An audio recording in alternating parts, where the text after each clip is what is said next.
There is an absolute truth, one that transcends everything a human brain can perceive. It is out of his reach, out of his ability to comprehend it or to grasp it, to understand it, but it is there. The fact that you or humanity doesn't acknowledge or know the absolute truth doesn't mean that it doesn't exist. It is just unrevealed or hidden. Hidden in such an obvious place, but yet still it is hidden. So there is an absolute truth about this illusion of a reality, about what we are, about what this world is, about why this world is like it is. And everything is very, very clear and logical and unknown.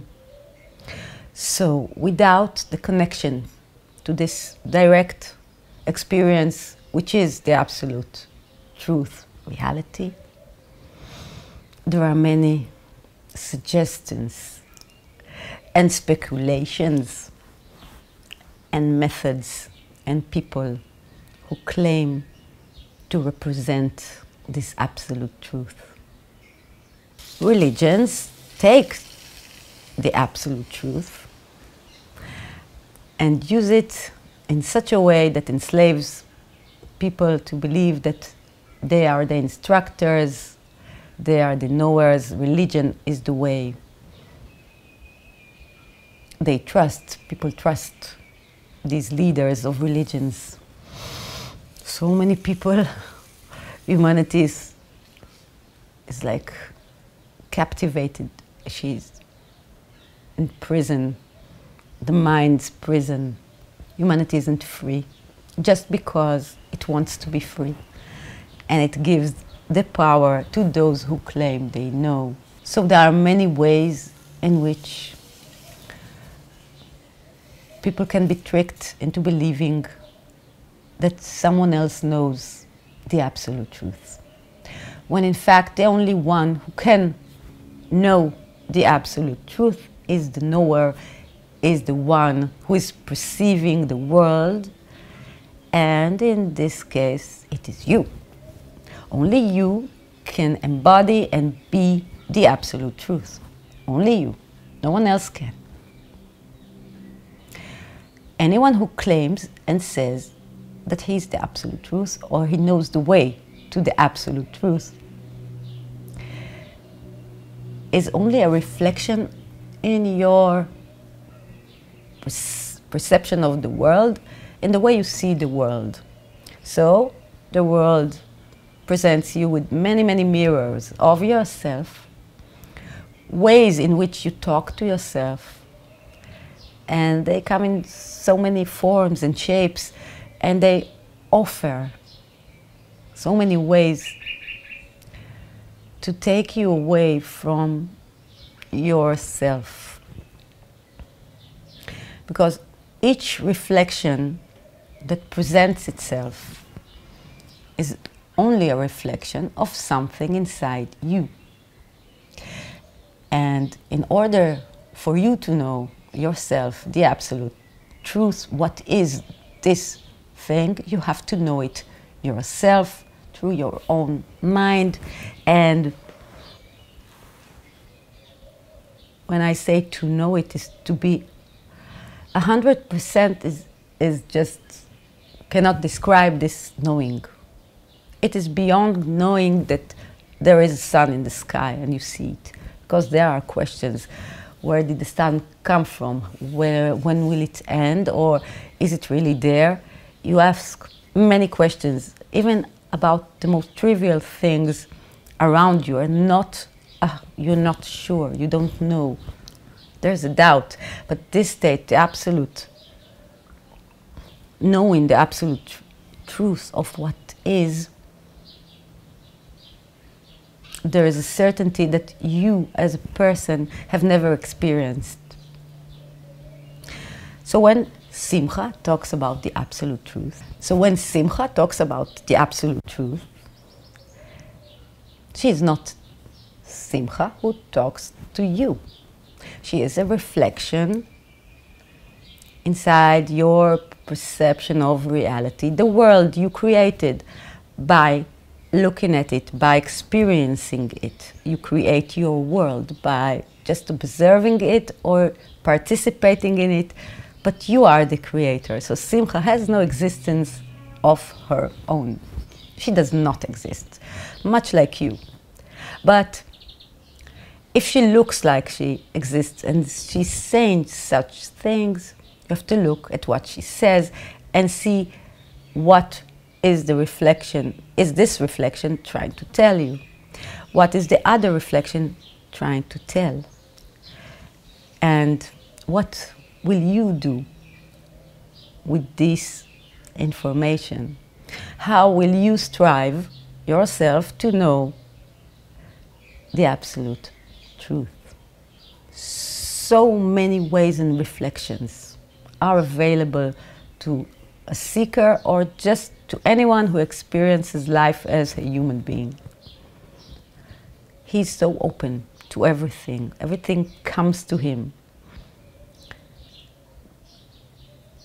And it is up to him, entirely up to him, to really examine what he hears and sees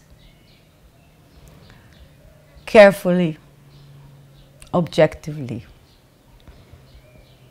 without any hesitations or bringing your past experience into the things that are being said. You have to look at the reflection, your reflection, who is trying to deliver a message. In this case, my reflection as Simcha. Something that is built inside you as an image talking through a video in YouTube. This is the reflection. Wonderful that there is such a reflection that is not the immediate surroundings. And so you can be exposed to many opinions from all over the globe. But you have to see for yourself what this reflection symbolizes inside your life. Where are you in this quest for the absolute truth, for the knowing of the knower, of knowing yourself, of knowing who you are? Simcha was not involved prior to her change, her shift in the spiritual world. But now that she has, she looked at it and she saw the great confusion and the great misuse of the truth. If she could be angry, she would be about people who use this truth for their own benefit, people who use it for money or to enslave other people. If she could, she would be very, very angry, because it is the worst way you can use this beautiful thing, the truth. It's taking the purest, most passionate thing the human heart can experience, this desire to be one with itself, and just to exploit it in such an ugly way. So there is a great confusion. And when she looked at these spiritual seekers and ways and methods and religions and everything, she saw that there is great encouragement for people to not go all the way, to not commit, to not believe that there can be such a state. it is like common perception is there is still something to learn. You always learn something. You always have something else to do, to move forward through and to improve yourself. Of course there is, as a person, until you reach this state. You must do everything that you can to improve yourself, and it is a blissful and beautiful process that the characters go through. The absolute truth does not need any processing or any doubts. It is so clear. But only through direct experience, only through knowing yourself. Never by believing something else or someone else. The absolute truth is free, carefree. When a reflection, such as me, claims to say that she knows the absolute truth, you should look at what she says and examine her and see why is she claiming this claim. See if she has something to gain from it. This is the first parameter of knowing this reflection of tellers of the absolute truth. The absolute truth will never ever want or need anything from anyone, and she will never ever care what anyone or any person thinks, because she knows, it knows that they do not exist the way they perceive themselves to exist. She knows what they are. She knows what she is.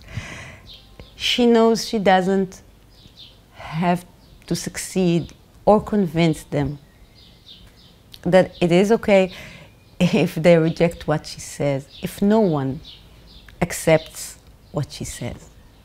She's carefree.